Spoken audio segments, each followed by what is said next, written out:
কোন বিষয়টা বুঝেন না? স্যার টেক্সট বক্স, এই যে কুইক আর্টস, ওয়ার্ড আর্ট, এগুলো সহজ স্যার, এগুলো কঠিন। কোনটা কঠিন? কোন বিষয়টা এগুলো কঠিন? আমার কাছে স্যার ওই যে হেডার এন্ড ফোল্ডারের যে যে আপনি যে বই লেখার ইয়েটা দেখালেন না স্যার, হ্যাঁ। ওই প্রথম পৃষ্ঠার তো ইয়ে দিতে পারি, বাকি আমার একটু এখন তো মাদ্রাসার পরীক্ষার কারণে কাজটা একটু ভালো করে ইয়ে করতে পারি নাই। আপনার ওই দ্বিতীয় যে কাজটা করছেন দ্বিতীয় পেজে হুম। অন্য অন্য একটা নাম দিয়ে, ওইটা আমার একটু জেহান থেকে সরে গেছে, যার কারণে আমি প্রথম পৃষ্ঠার কাজটা করছি আমার কম্পিউটারে, ওই যে মাদ্রাসা কম্পিউটারে সেভ করে রাখছি, দ্বিতীয় কাজটা করতে পারি নাই, তো এই জন্য আর আপনারে ওই যে গ্রুপেও দিতে পারি নাই। অর্থাৎ আপনার যেটা বলতে চাচ্ছেন আপনি, সেটা হলো জোড় সংখ্যায় এক ধরনের শিরোনাম, বেজোড় সংখ্যাগুলোতে আরেক ধরনের শিরোনাম। জি এটাই জি তো? জি এটার জি জন্য স্যার। আপনাকে কমেন্টে যেতে হবে, পেজ লেআউট। এই পেজ লেআউটে গিয়ে সেখান থেকে আপনাকে লেআউট চেঞ্জ করে দিতে হবে, ডিফারেন্ট ওয়ার্ড এন্ড ইভেন্ট পেজের মধ্যে টিক মার দিতে। টিক জি মার স্যার। করবেন। এরপর এখন যদি আপনি শিরোনাম কায়েম করেন, তাহলে জোড় সংখ্যায় এক ধরনের শিরোনাম, বেজোড় সংখ্যায় আরেক ধরনের শিরোনাম আসবে। যে আমি হেডার ব্যবহার করছি, এখানে আমি ব্যবহার করলাম ল ল। সেকেন্ড পেজে আমি গেলাম, সেকেন্ড পেজে আমি যাওয়ার পরে সেখানে আমি আরেক ধরনের শিরোনাম ব্যবহার করলাম। উদাহরণস্বরূপ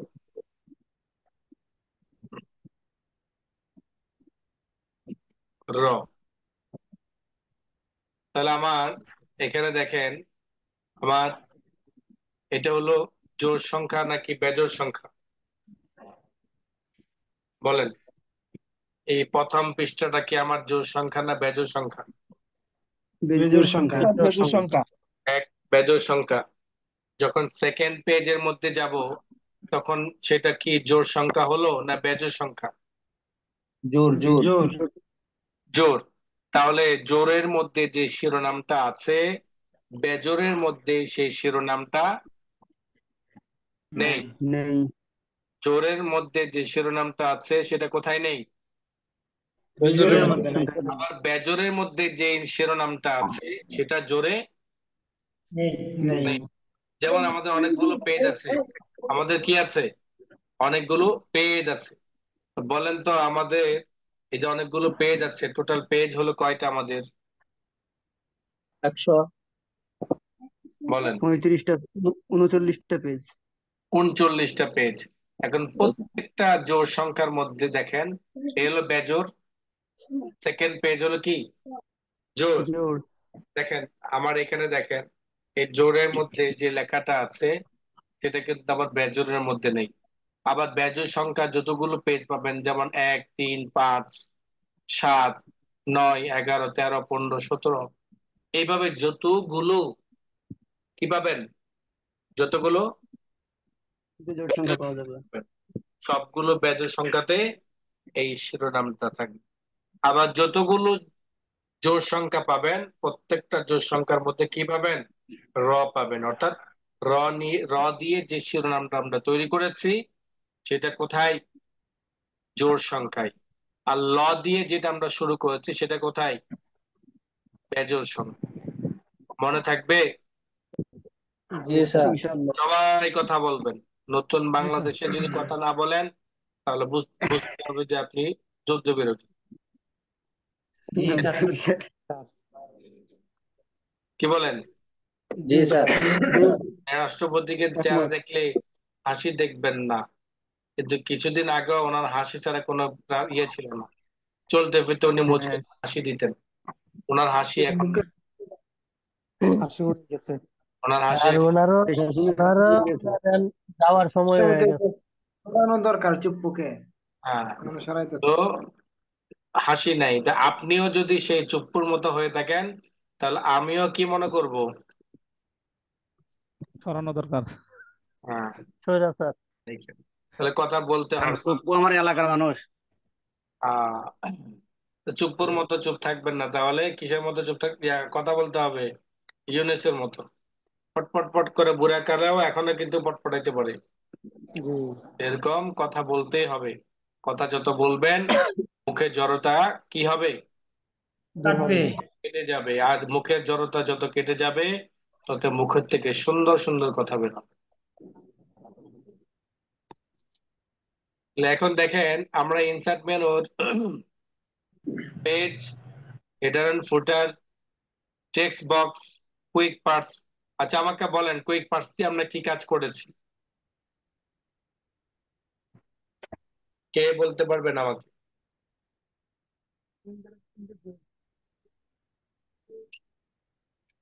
আল্লাহ, মনে তো হচ্ছে আপনাদেরকে আবার প্রথম ক্লাস থেকে শুরু করতে হবে আমার। বলেন এখান থেকে আমি কি কি শিখেছিলাম? ভগ্নাংশ শিখেছিলাম, ভগ্নাংশ কিভাবে বের করতে হয় সেটা শিখেছিলাম। সবাই চুপ হয়ে গেলে হবে? স্যার ভুলে গেছি সব। আচ্ছা ঠিক আছে, তাহলে আজকে ক্লাস আমরা টেক্সট বক্স সিম্বল আলোচনা করব, কি বলেন? জি স্যার। পেজ নাম্বার তো ক্লিয়ার? জি নাম্বার জি স্যার। আপনাদের এই সাইলেন্ট মোডটা আমাকে খুব ব্যথিত করছে। Sir clear, sir clear, page number clear sir. Page নাম্বারটা হয়েছিল স্যার। কথা বলতে হবে তো, কথা বলতে হবে। আমি তো অনেকদিন পর আপনাদের সাথে কথা বলে খুব ভালো লাগছে, জি স্যার। যদিও বা খুব প্রেশার যাচ্ছে, এমন একটা প্রেশার। আমি যখন চাকরি করতাম তখন আমার অফিস সপ্তাহের মধ্যে 2 দিন আমাকে বিশ্রাম নেওয়া লাগতো। 7 দিনের 2 দিন আমাকে কি করা লাগতো? বিশ্রাম বিশ্রাম না নেওয়া লাগবে। লাগতো। মানে আমার কাছে ভালো লাগতো না, একটু রেস্টে থাকতে ভালো লাগতো। আর স্বাভাবিকভাবে শারীরিকটাও ঠিক আছে। কিন্তু যখন ব্যবসায় ঢুকলাম তখন কি আর একটা সেকেন্ড ডান বাম উপর নিচ কোথাও খুঁজে পাওয়া যায় না। এরপরও আপনাদের সাথে কথা বলি যখন, তখন খুব ভালো লাগে। কারণ সারাদিন ব্যস্ততা কাটে চতুর্মুখী টেনশনে,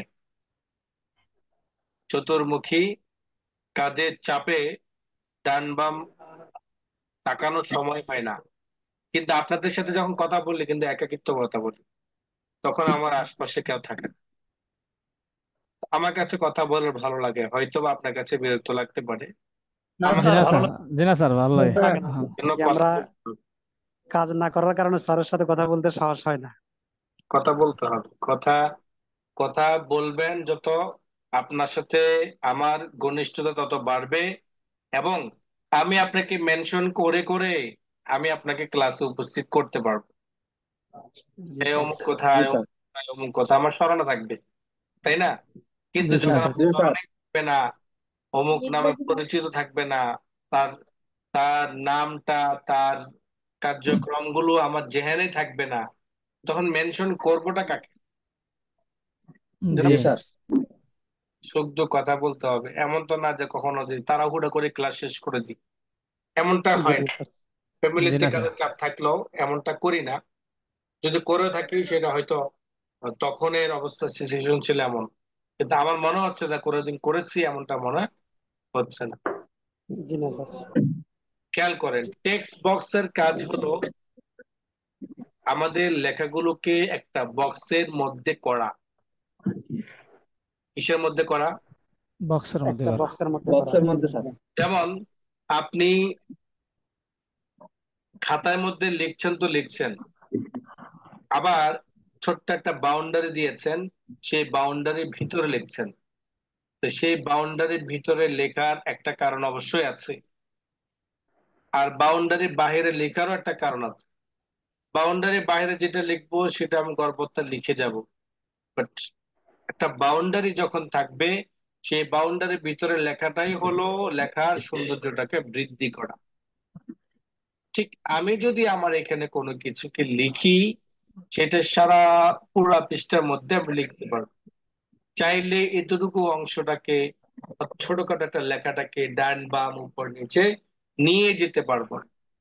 তো একটা কাজকে আমি যদি বক্সের মধ্যে করি, সেই টেক্সট বক্সটাকে যেভাবে টার্ন বা উপর নিচ পেজে যে কোনো জায়গায় মুভ করতে পারবো, ঠিক ওই বক্সের ভিতরে লেখাগুলোকেও সুন্দরভাবে সাজাইতেও পারবো।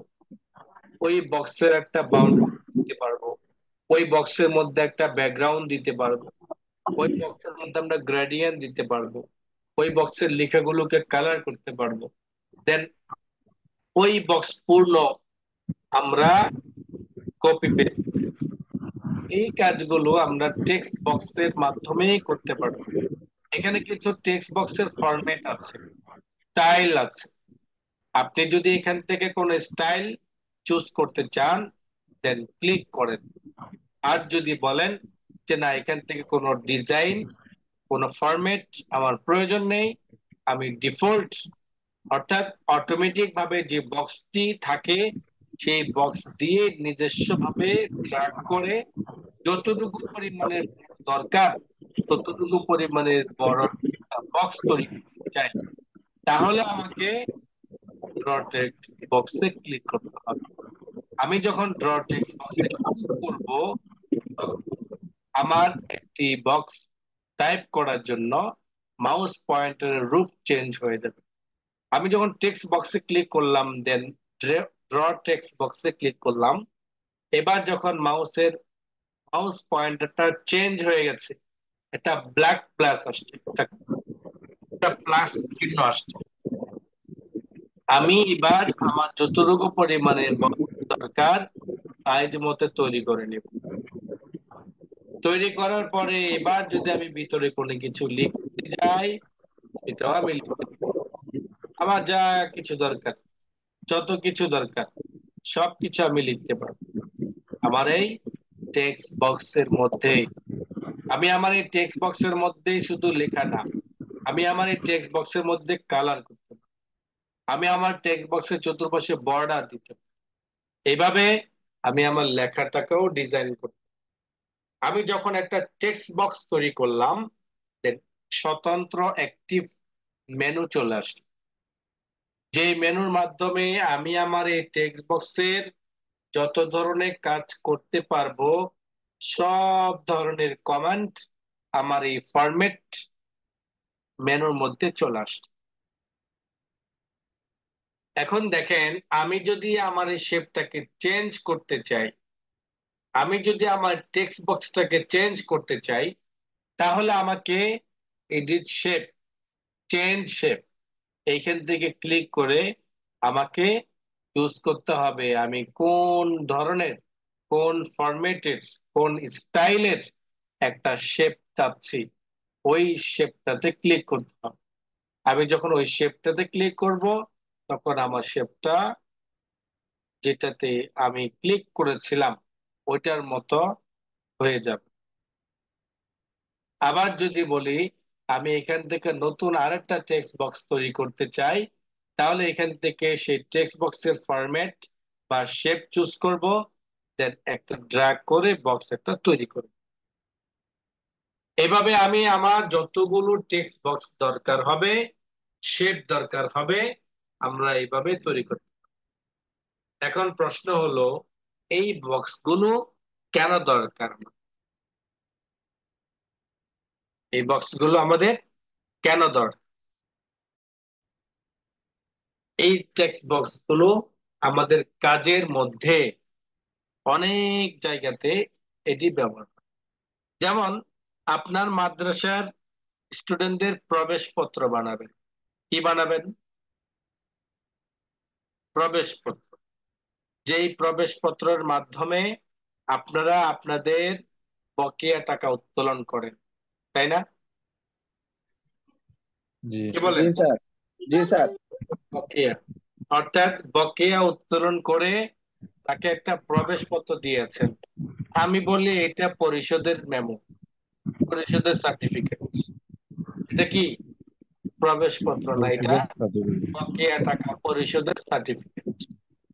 মানে এখন রুলসটা হয়ে গেছে এমন যে 2-3 মাস যদি কেউ টাকা আটকে রাখে, মাদ্রাসার টাকা কেউ আর মেরে খেতে পারবে না। কি বলেন, পারবে? জি না স্যার। না স্যার, না স্যার।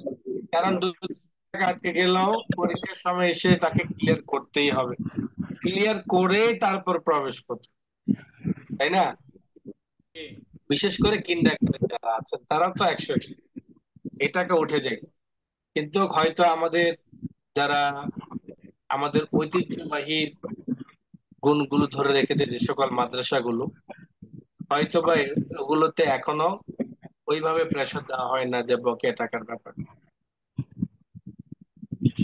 এখন দেখেন, বলার উদ্দেশ্য হলো আপনি ওই যে প্রবেশপত্র অথবা পরীক্ষার হলের যে সিট নাম্বার, এই ডিজাইন গুলো আপনি করবেন, এই ডিজাইন গুলো আপনি কিভাবে তৈরি করবেন?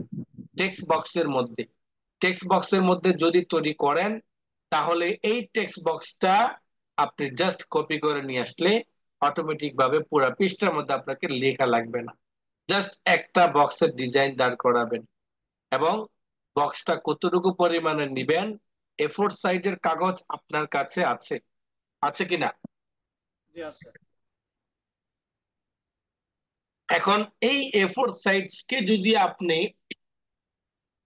4টা ভাঁজ করেন, কয়টা ভাঁজ?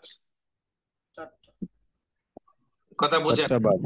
4টা ভাঁজ, অর্থাৎ তাহলে 4টা টুকরা বের হবে, তাই না?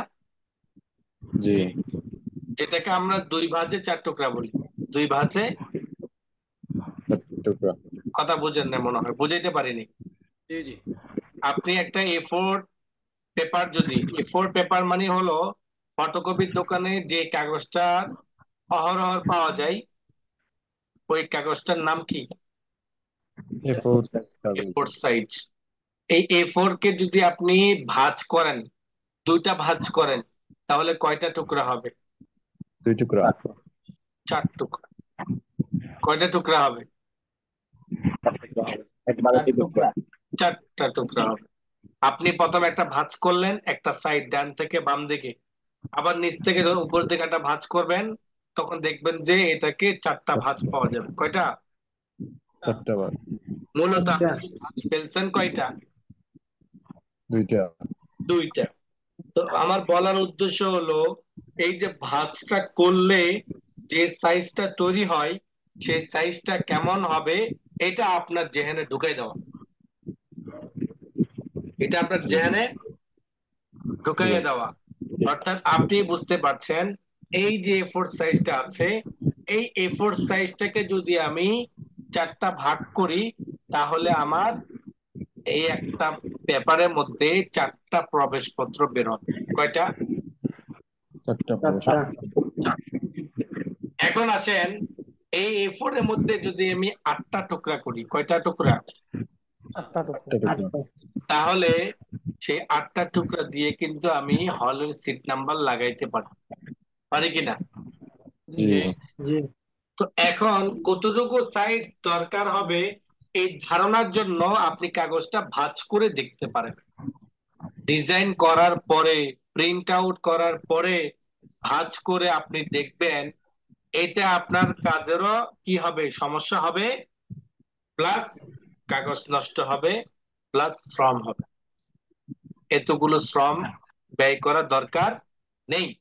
আপনি একটা কাগজ ভাঁজ করে দেখেন ঠিক আছে কিনা, চলবে কিনা। যদি ওই ভাঁজ চলে, তাহলে এবার স্কেল দিয়ে ছোট ওই বক্সটাকে মাপ দিবেন যেটাকে আপনি ভাঁজ করেছেন। মাপ দেওয়ার পরে আপনি এখানে সাইজটা দিয়ে দিবেন। উইথ, এটা হলো উইথ, এটা হলো কি হাইট। পাশাপাশি কতটুকু দিবেন, কারাকারি কতটুকু দিবেন, সেই সাইজটা আপনি এখানে লিখে দেন। আপনি যদি A4 কে 4টা টুকরা করতে চান, তাহলে সেই 4টা টুকরা দিবেন। তবে জেহেনে রাখতে হবে কাগজের 4টা টুকরা, কিন্তু এখানে যদি আপনি বক্সের 4টা টুকরা ওই কাগজের সাইজ মতো ফুললি নেন, তাহলে কিন্তু হবে না। চতুর্পাশে নির্দিষ্ট বর্ডার ছেড়ে তারপরে মাপ দিবেন যে কতটুকু পরিমাণের আপনার বক্সটা দরকার, তাই না? জি স্যার। জি স্যার। ঠিক। এখন দেখেন আপনি যে সাইজটা তৈরি করবেন, সেই সাইজটা কিভাবে তৈরি করবেন সেটা আপনাকে এখানে দেখালাম। বাম দিকে আসেন, যদি বক্সটাকে যদি কালার করতে চান, বক্সের ভিতরে যদি আপনি কালার করতে চান, তাহলে আপনি কালার করতে পারেন। কিভাবে? স্টাইল শেপের মাধ্যমে করতে পারবেন, আবার ফিল কালার মাধ্যমে করতে। স্টাইল শেপের মধ্যে দেখেন শেপ স্টাইল, দেখেন এখানে অনেকগুলো ডিজাইন দেখা যাচ্ছে। আবার যদি শেপ ফিল কালার থেকে করতে চান, এখানেও দেখেন অনেকগুলো কালার করা যাচ্ছে। যদি বলেন শেপের চতুর্পাশে যে বর্ডারটি আছে সেটা কালার করবেন, তাহলে শেপ আউটলাইন ক্লিক করেন। দেন আউটলাইনের মধ্যে যে সাইজ আছে সেই সাইজ এখান থেকে মার্ক করেন, অথবা স্টাইল আছে, ড্যাশ ড্যাশ অপশন আছে, সেটা এখান থেকে সিলেক্ট করেন, অথবা মোর লাইনসে গিয়েও আপনি স্টাইল চেঞ্জ করতে পারবেন। মোর, সেখানে গিয়েও দেখবেন যে আরো কিছু স্টাইল এখানে দেখা যাচ্ছে। এবং এটা যদি আপনি সাইজ বড় করতে চান, সেটা আপনি এখান থেকে, এগুলো হলো শেপ স্টাইল, শেপ ফিল। আর শেপ ইফেক্ট, এই শেপটার উপর আপনি একটা ইফেক্ট দিতে পারবেন। এটা প্রেজেন্টেশন করবেন কিভাবে, ক্লায়েন্টের সামনে এটা তুলে ধরবেন কিভাবে, এমনটা যদি হয় তাহলে আপনি এখান থেকে শেপ ফিল ব্যবহার করবেন, ইফেক্ট ব্যবহার করবেন। সেম এইখানে শেপ স্টাইলের মধ্যে যে সকল কাজগুলো আপনি করতে পেরেছেন সবগুলো ছিল আমার বক্স ফিল কালার, বক্সের আউটলাইন কালার, বক্সের ফিল কালার, বক্সের আউটলাইন কালার। বুঝতে পেরেছেন? সবাই বুঝতে পেরেছে? শেপ ইফেক্টটা বুঝলাম স্যার। ঠিক। ডান পাশে দেখেন আবারও স্টাইল দেখা যাচ্ছে, যেটা হলো ওয়ার্ড আর্ট, শব্দ আর্টিস্ট করা, ইফেক্ট। দেন এটার মধ্যে স্টাইল যদি আপনি ব্যবহার করতে চান, এই শব্দটা কোথায়? শব্দটা হলো ভিতরে, অর্থাৎ আপনি যে ভিতরে লিখবেন সেই লেখাটাকে যদি আপনি কালার করতে চান, কি করতে চান? জোরে বলেন, আরো জোরে বলেন। কালার করতে কালার করতে চাই। পোলাপাইন যদি না না চিল্লাই তাহলে তো আপনারা বকা দেন। জি আপনারা স্যার, চিল্লাই বলেন, খেয়াল কালার করেন। করতে চাই। এই লেখাটা হোয়াইট কালার আছে, কি কালার আছে? White colour. হোয়াইট আপনি যদি এটাকে ফিল কালার করতে চান, অর্থাৎ ব্ল্যাক কালার করতে চান, তখন ব্ল্যাক হয়ে গেল। আবার যদি আপনি এটার মধ্যে ভিন্ন কালার দিতে চান, সেটাও আপনি করতে পারছেন। দেন গ্রেডিয়েন্ট যদি আপনি ব্যবহার করতে চান, সেটাও কিন্তু আপনি করতে পারছেন। কোত্থেকে করতে পারছেন বলেন? Word art. কোত্থেকে? Word style. Word art. তো এই লেখার মধ্যে যদি আপনি আউটলাইন দিতে চান, এই লেখার ভিতরের ফিল কালার করতে চান, এই লেখাটাকে যদি আপনি ইফেক্ট দিতে চান, তাহলে আপনাকে ওয়ার্ড আর্ট স্টাইল থেকেই করতে হবে। ক্লিয়ার? ইফেক্টটা কি স্যার? ইফেক্ট মানে হলো আপনার চেহারার মধ্যে যে একটা আটা ময়দা মাখা হয় না, জি স্যার। বুঝতে পেরেছেন কিনা? ওই যে চেহারার মধ্যে ফেস যখন সাজানো হয় তখন সেখানের কালার। মধ্যে কিছু মেকআপ দেওয়া হয়, মেকআপ। মেকআপটা জি স্যার। দিলে তার স্টাইলটা, তার চেহারাটা চেঞ্জ হয়ে যায়, তাই না? জি স্যার। তখন হিরো আলম হিরো আলম না, তখন সাদা আলম হয়ে যায়। কি আলম হয়ে যায়? সাদা আলম। সাদা আলম, হোয়াইট আলম। হোয়াইট আলমটা হয় কিভাবে? মেকআপের মাধ্যমে। লেখাটা সৌন্দর্য বৃদ্ধি করে কিভাবে? টেক্সট ইফেক্টের মাধ্যমে। টেক্সট ইফেক্ট অর্থাৎ এটার মধ্যে যদি একটু একটু যদি ছায়া ছায়া থাকে, একটু লালচে কালার থাকে, একটু জি স্যার। সামনের দিকে ঢেউ থাকে, তাহলে দেখা গেছে তার চেহারাটা কি ফুটে ওঠে, তাই না? জি স্যার। এই কাজগুলো আপনারা ইফেক্টে করতে পারবেন। এখানে ওয়ার্ড আর্ট স্টাইল যদি বলা হয়, আপনাকে বুঝে নিতে হবে এটা লেখা সংক্রান্ত। এটা লেখার মধ্যে কি করা? কালার লেখার করা, মধ্যে কালার করা, স্টাইল করা। লেখাটাকে গ্রেডিয়েন্ট করা, লেখার চতুর্পাশে আউটলাইন অর্থাৎ বর্ডার দেওয়া, লেখাটাকে একটা ভিন্ন স্টাইলে আরো আরো উন্নত, মানে যেটাকে অ্যাডভান্স লেভেল বলা হয়, অ্যাডভান্স এর সাজানো, এটাই হলো টেক্সট ইফেক্ট। লেখাটা এখন বাম দিক থেকে ডান দিকে আসে। কোন কোন বক্সের মধ্যে দেখবেন লেখাটা উপর থেকে নিচের দিকে থাকে, দেখেছেন কি? জি স্যার। জি স্যার। একজন দেখেছে। 18 জনের মধ্য থেকে একজন দেখেছে, যাক, একজন হলো দেখেছে। জি স্যার। একজন হ্যাঁ, বলতে দেখেছি পারবো যে স্যার। প্রতিবাদী সবাই হয় না, এক দুজনই হয়। জি তাহলে স্যার। এখন দেখেন এই লেখাটা ডান থেকে বাম দিকে আছে, যদি কোনো কোনো লেখা যদি এমন করতে হয় আমার উপর থেকে নিচের দিকে অথবা নিচ থেকে উপরের দিকে, অনেক সময় হাজিরা খাতা তৈরি করার পেছনে এমনটা লাগে। সেই ক্ষেত্রে আপনাকে টেক্সট ডিরেকশন দিতে হবে। তিনটা স্টাইল আছে: হরিজন্টাল, স্বাভাবিক, রোটেট অল টেক্সট 90 ডিগ্রি, যেটাকে বলা হয় উপর থেকে নিচের দিকে, এবং রোটেট অল টেক্সট 270 ডিগ্রি, অর্থাৎ নিচ থেকে উপরের দিকে। এটাকে টেক্সট ডিরেকশন বলা হয়। অর্থাৎ টেক্সটটাকে আমি কোন ডিরেকশনে দেখাইতে বলবো, ডান থেকে বাম দিকে, না উপর থেকে নিচের দিকে, না নিচ থেকে উপরের দিকে, সেটা আমাকে সিলেক্টের মাধ্যমে কি করতে হবে, মার্ক করতে Select হবে। করতে হবে। অ্যালাইন টেক্সট এখন আছে টপ। আমি যদি মিডলে ক্লিক করি তাহলে মিডল, যদি ক্লিক করি বটম তাহলে বটম। অর্থাৎ এই যে লেখাটা অ্যালাইনটা দেখতে হচ্ছে, এই অ্যালাইনটা কিসের মধ্যে হচ্ছে, পৃষ্ঠার মধ্যে না টেক্সট বক্সের মধ্যে? টেক্সট বক্সের মধ্যে। টেক্সট বুকসের মধ্যে। টেক্সট বক্সের কোন পাশে লেখাটা থাকবে সেটাই হলো টেক্সট অ্যালাইন। ক্লিয়ার? জি স্যার। আর এখানে যে পজিশনটা আপনি দেখতে পাচ্ছেন সেটা হলো আপনার বক্স। টোটাল এই শেপটা পেজের কোন সাইডে থাকে জি স্যার। সেটাই হলো আপনার পজিশন। পজিশন। এটা হলো পিকচারের ক্ষেত্রে আমরা ক্লিয়ার করেছি আপনাদের। এই এই যা কাজ আছে সব কিছু আমরা যখন ইনসার্টেড পিকচার ক্লিপ আর্ট আলোচনা করেছি, দুবার আপনাদেরকে এটা বোঝানো হয়েছে, বলা হয়েছে। তো জি স্যার। এইখানে তৃতীয়বার বলার প্রয়োজন বোধ করছে না। এটা হলো আমাদের কিসের কাজ, এক টেক্সট বক্সের কাজ। এক টেক্সট বক্স যখন আপনি আনবেন, এই টেক্সট বক্স সংক্রান্ত আরো না হলে 50টা কমান্ড আপনার সামনে নিয়ে আসছে কে, ফরম্যাট মেনু। কে নিয়ে আসছে, ফরম্যাট মেনু। ফরম্যাট। ক্লিয়ার? জি জি স্যার। সবার ক্লিয়ার? জি জি স্যার। জি মাশাআল্লাহ। স্যার। জি স্যার। এইবার আসে ইনসার্টের সেকেন্ড যে কমান্ডটা আছে, টেক্সট বক্সের সেকেন্ড কমান্ড, সেখানের মধ্যে দুইটা কমান্ড আমরা ব্যবহার করি। ওই দুইটা থেকে আমরা একটা কমান্ড মূলত ব্যবহার করি। এক নাম্বার হলো অটো টেক্সট, যেটা তেমন একটা প্রয়োজন নেই। আরেকটা হলো ফিল্ড। যেমন আমি এখানে কন্ট্রোল এ দিয়ে সিলেক্ট করলাম, দেন ডিলিট করে দিলাম সবকিছু।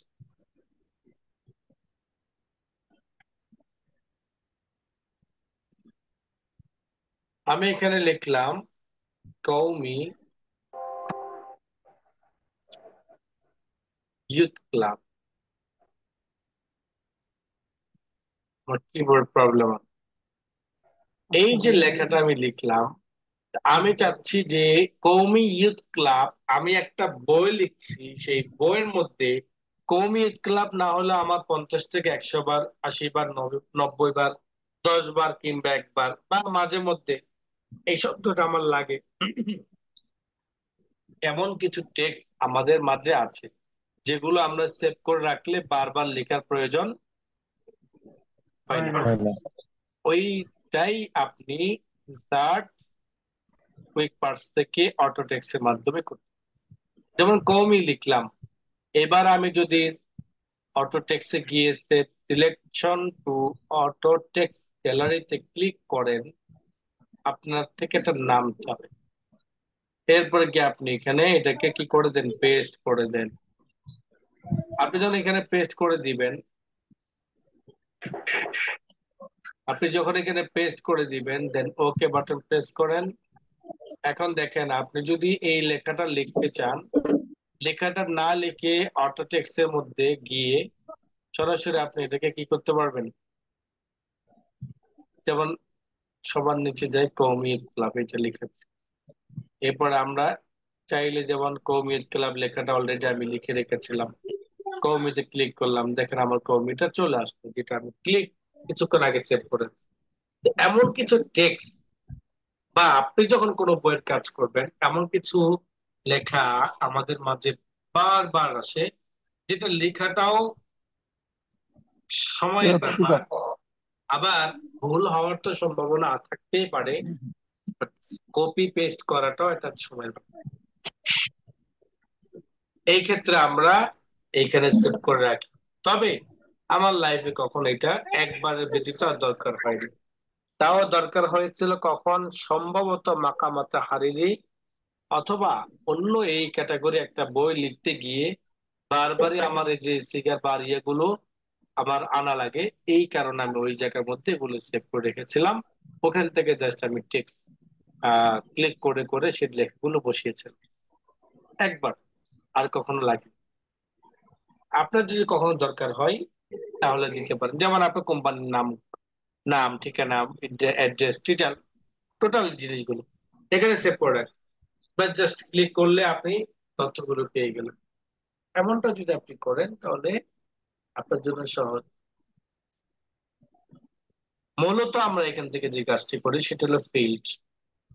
এই ফিল্ড থেকে আমরা মূলত কাজ করি হলো ভগ্নাংশ, 5 ভাগের 1 ভাগ, 3 ভাগের 2 ভাগ, এই ধরনের ভগ্নাংশটা কোডের মাধ্যমে লিখতে হয়। সেই কোডের একটা সংক্ষিপ্ত কোড হলো ফিল্ড। এটা ক্লিক করে আপনি এই কাজটা করতে পারবেন। নিচে গিয়ে সিলেক্ট করবেন EQ, fill codes, option, then এখান থেকে সিলেক্ট করতে হবে আপনাকে F, add to field click করলে এই কোডটা, এখানে যে লেখাটা আছে সেটা এখানে চলে আসবে। এখানে যে ব্র্যাকেট আছে, ব্র্যাকেটের ভিতরে কমা, কমার আগে হলো উপরের অংশটা আর কমার পরে হলো নিচের অংশ। উদাহরণস্বরূপ 5 ভাগের 3 ভাগ, তাহলে আমি আগে লিখলাম 3, কমা মাঝখানে তো আছেই, কমার পরে লিখলাম নিচের লাইনটা, দেন ওকে বাটন প্রেস, আবার ওকে বাটন প্রেস করেন। এখন দেখেন চলে আসছে 5 ভাগের 3 ভাগ। 5 ভাগের কি? তিন।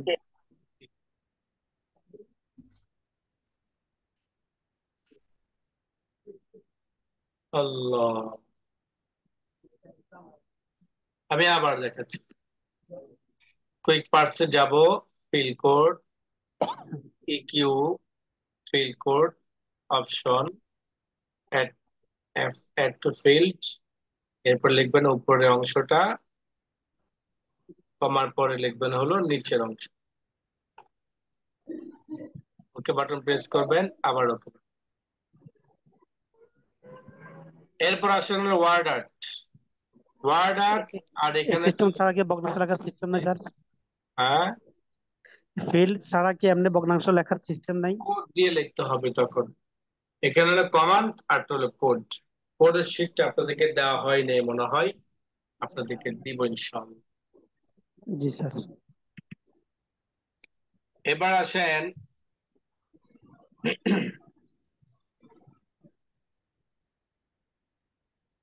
Word art.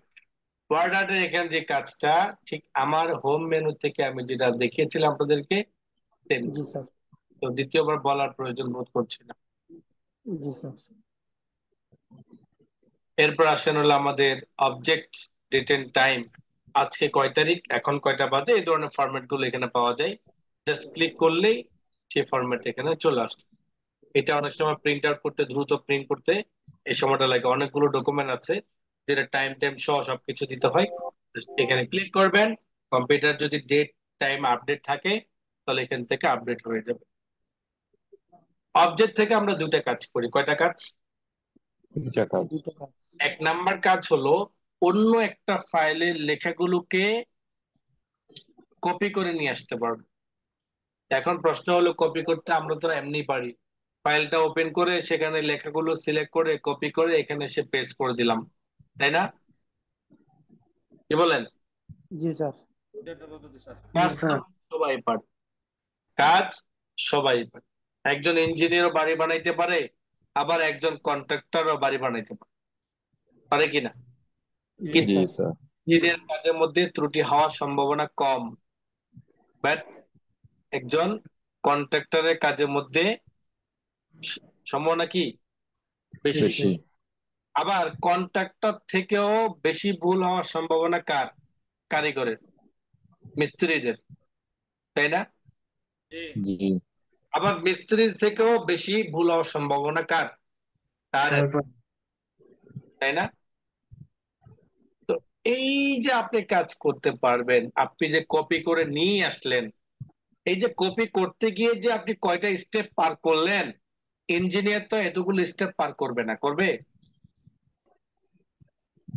কি বলেন, পার করবে? জি না। ইঞ্জিনিয়ার দেখবেন যে অনেকগুলো স্টেপ সে পার করে, অনেকক্ষণ সে ভাবে কাজ করে 1 মিনিটে।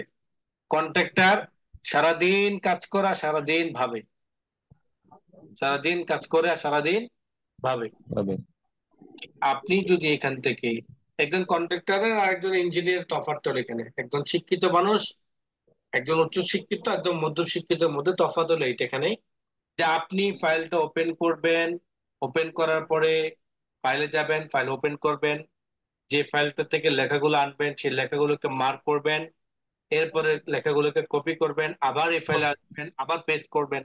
মানে অনেকগুলো স্টেপ, তাই না? অনেকগুলো কি স্টেপ। এই স্টেপ গুলো যাওয়ার দরকার নেই, বরং টেক্সট ফ্রম ফাইলের মাধ্যমে ফাইলটাকে মার্ক করে দেন। টেক্সট ফ্রম ফাইলের মাধ্যমে কি করবেন বলেন? জাস্ট ফাইলটাকে মার্ক করবেন, জাস্ট কি করবেন? মার্ক। এই ফাইলটাকে আমি মার্ক করলাম, এবার ক্লিক করলাম ইনসার্ট। আমি যখন ইনসার্টে ক্লিক করলাম তখন দেখেন আমার ফাইলটা কি হয়ে গেছে, পুরা ফাইলটা কপি হয়ে চলে আসছে।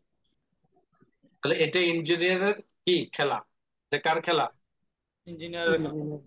আর যদি কন্ট্রাক্টরের খেলা দেখতে চান তাহলে যাবে সে ফাইলে, ওপেন, ফাইল মার্ক করবে, ফাইল মার্ক করবে, ওপেন করবে, সবগুলো লেখাটাকে সিলেক্ট করার জন্য সিলেক্ট অলে যাবে, এরপর কপি করবে, তারপর আবার যে ফাইলে নিয়ে যাবে সেই ফাইলে যাবে, সেখানে গিয়ে পেস্ট, রাইট বাটন ক্লিক করে পেস্ট। তাহলে এখন দেখেন কতগুলো স্টেপ পার করলো, বুঝতে পেরেছেন? জি স্যার। স্যার জি স্যার। যত জানবেন তত আপনার কাজগুলো আপনার জন্য সহজ হবে। জানবেন না কাজ করতে পারবেন, জানবেন না কাজ করতে পারবেন, কিন্তু জোড়া তালি দিয়ে কাজ করবেন। কি দিয়ে? জোড়া তালে দিয়ে। তালি। আপনিও কাজ করতে বসেন, আমিও কাজ করতে বসি, আমি 10 মিনিট শেষ করবো, আপনি আধা ঘন্টা লাগবে, কিন্তু আপনিও কাজ করতে পারবেন, আমিও কাজ করতে পারবো, দুজনে কাজ করে দিতে পারবো, কিন্তু দুজনের শ্রম, দুজনের সময় অবশ্যই একটু ডিফারেন্ট, তাই না? জি স্যার জি স্যার। এবার আসেন হলো অবজেক্টের মধ্যে আমাদের আরেকটি কাজ হলো, যেটা হলো আমাদের অবজেক্ট। এই অবজেক্টের মধ্যে আপনারা কারা কারা জালালাইন, ইসলামিয়া জালালাইন অথবা আল ফাতাহ জালালাইন অথবা বুখারী অথবা অন্যান্য লাইব্রেরি গুলোর মোটা বাংলা মাধ্যম বইগুলো পড়েছেন, দেখেছেন? সবাই দেখেছেন, সবাই পড়েছেন? বলেন। দেখি না স্যার। জি জি স্যার, দেখছি। জি আপনারা ভাষা পড়েন, আপনারা যদি এই বুখারী মুসলিম এগুলোর বাংলা যে গাইড গুলো আছে বা বাংলা মাধ্যম যে বইগুলো আছে, এগুলো আপনারা দেখেন না কেউ? জি স্যার দেখছি স্যার, আছে তো আমার মসজিদের লাইব্রেরিতে আছে স্যার। Good.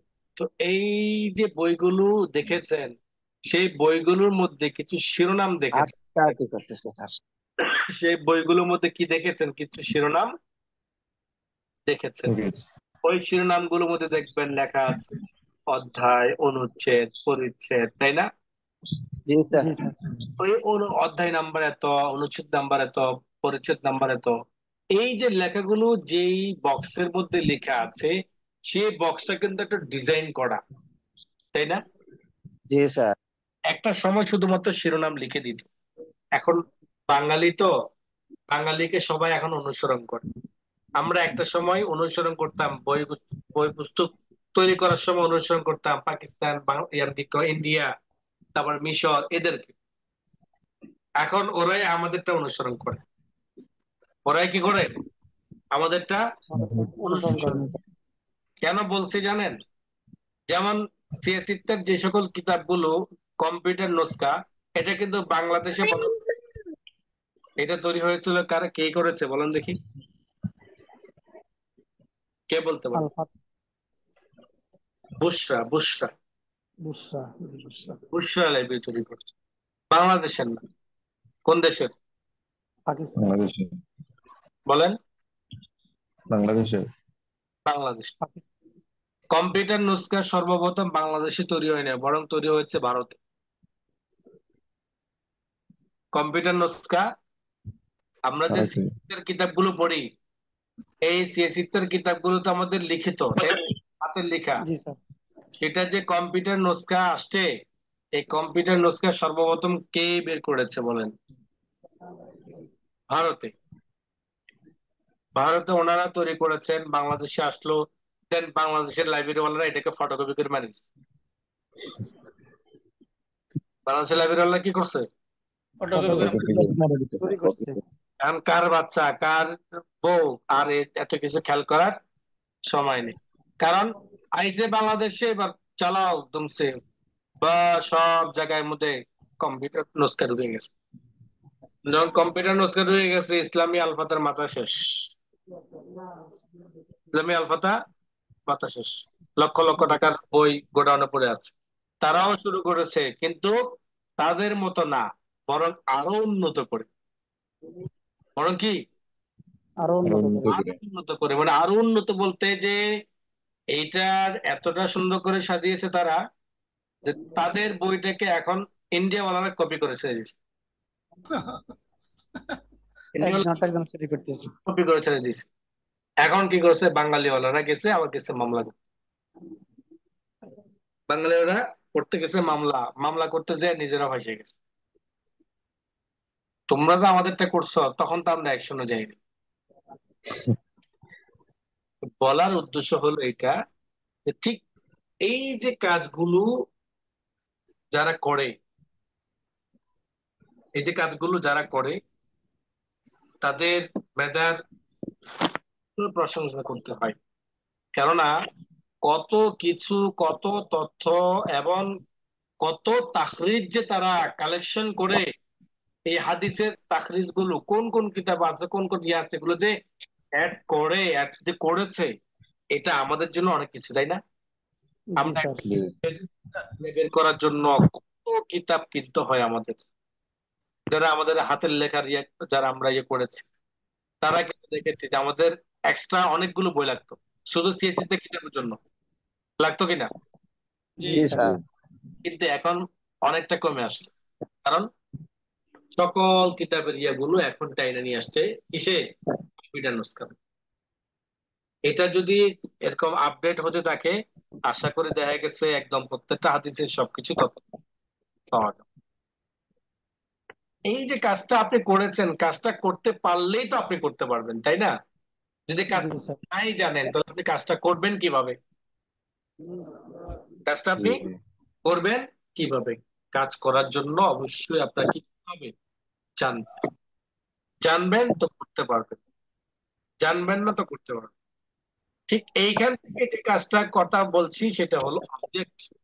ওই যে বাংলা মাধ্যমের একটা কথা বলেছিলাম, জি স্যার। বাংলা মাধ্যম। আচ্ছা, আশপাশে কার আছে এরকম বই, জালালাইন, মেশকাত, অথবা এরকম বাংলা মাধ্যম মোটা বইয়ের মধ্যে, যেগুলোর মধ্যে অনুচ্ছেদ পরিচ্ছেদ প্ল্যান করা আছে, এরকম এই মুহূর্তে কার হাতের নাগাল আছে?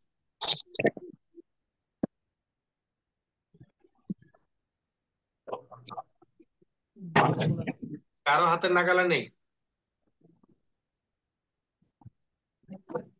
স্যার আমার আমার কাছে কাছে আছে তো কিতাব। আছে স্যার, মোটা। ওই যে আমার জব সলিউশন একটা বই আছে, অনেক মোটা। তারপরে অভিধানের বইটা আছে অনেক মোটা, ওখানে অধ্যায় টধ্যায় ইয়ে দেওয়া। মানে আমি চাচ্ছি যে অনুচ্ছেদ পরিচ্ছেদের বা অধ্যায় বা কিতাব, এগুলো যে ডিজাইন করা একটা ইয়ে আছে, টেমপ্লেটটা, সেটা দেখানোর জন্য, মানে যারা কখনো দেখে নাই বা বুঝতেছে না, দেখেছে বাট এখন বুঝতেছে না, তাদেরকে একটু দেখানোর জন্য এই মুহূর্তে কার কাছে আছে, একটা ছবি উঠে দিতে পারবেন কিনা?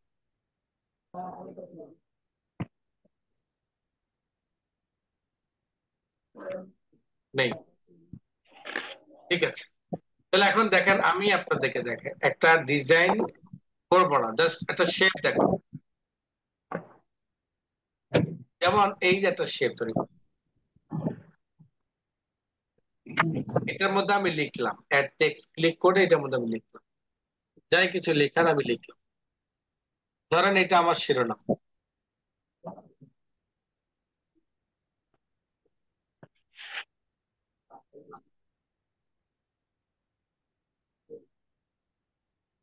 এই যে শিরোনামটা আছে এটা দুই পাশে ধরেন আমি আর কিছু ডিজাইন, যেমন আমি একটা স্টার দিলাম, স্টার।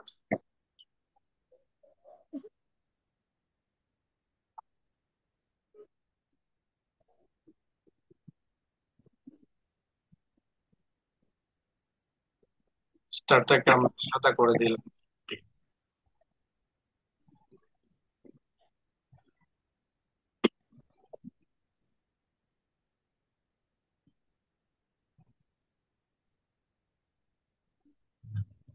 এটাকে আমরা কপি করে নিয়ে আসলাম।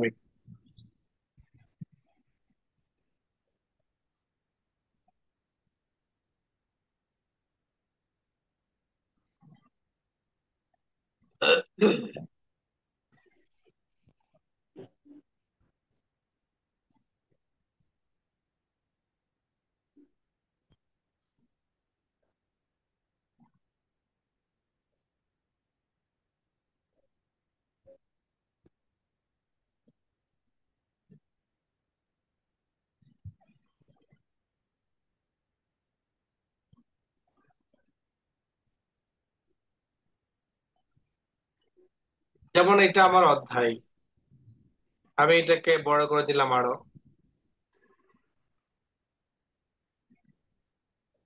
এরকম কিছু অধ্যায় থাকে, থাকে কিনা ডিজাইন জি স্যার। অধ্যায়। জি স্যার থাকে। এই যে অধ্যায়গুলো আছে এরকম কিছু অধ্যায়গুলো আমরা সাধারণত গ্রাফিক্স এর ডিজাইন গুলো করি। কিসে করি? Graphics design. গ্রাফিক্স এর মধ্যে, গ্রাফিক্স এর মধ্যে করে আমরা এইখানে নিয়ে আসি, গ্রাফিক্স এর মাধ্যমে করে কোথায় নিয়ে আসি? এখানে এখানে নিয়ে আসি। কিভাবে আনি আমরা? ইনসার্ট থেকে অবজেক্ট, অবজেক্ট। যখন অবজেক্ট থেকে অবজেক্টে ক্লিক করব এখান থেকে একটা টপ আপ বক্স আসবে, এখান থেকে আমরা সিলেক্ট করব Microsoft word picture, Microsoft word word অথবা পিকচার। মাইক্রোসফট ওয়ার্ড ডকুমেন্ট, যে কোনো একটাতে ক্লিক করলাম। মাইক্রোসফট ওয়ার্ড ডকুমেন্ট দেখি আমরা, মাইক্রোসফট ওয়ার্ড ডকুমেন্ট, দেন ওকে বাটন প্রেস করলে আমার আরেকটা ফাইল ওপেন, এই ফাইলের অধীনে আরেকটা ফাইল আসবে, ওইখানে যে কাজগুলো করব সেই কাজগুলো এই ফাইলের মধ্যে চলে আসবে। যেমন আমি যে ডিজাইনটা করেছিলাম সেই ডিজাইনটাকে আমি এখানে পেস্ট করে দিলাম, এবং এখানে যদি আমি কোনো কিছুকে চেঞ্জ করতে চাই এটা আমি এখান থেকে চেঞ্জ করব, দেন ক্লোজ বাটন প্রেস। যখন ক্লোজ বাটন প্রেস করব তখন যে ফাইল অরিজিনাল সেই ফাইলের মধ্যে আমার এই শুধু এতটুকু পিকচার করে।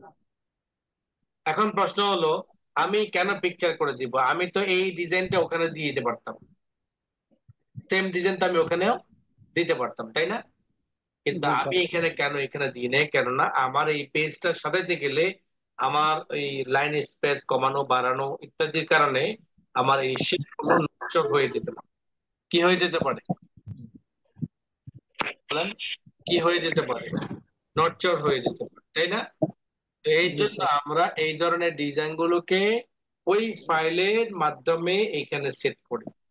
আবার যদি এডিট করার প্রয়োজন হয় তাহলে পিকচার উপর ডাবল ক্লিক, পিকচার উপর ডাবল ক্লিক করলে আমার ওই একটা ভার্চুয়াল যেটা এক্সট্রা একটা ফাইল তৈরি হয়েছিল ওই ফাইল ওপেন হবে, এখান থেকে আমি যা কিছু করার করে নিতে পারবো। এখন আমি নামটাকে কেটে দিলাম, এবার আবার ক্লোজ বাটন প্রেস করলাম, তাহলে দেখেন আমার এটা কি হয়ে গেছে, এডিট।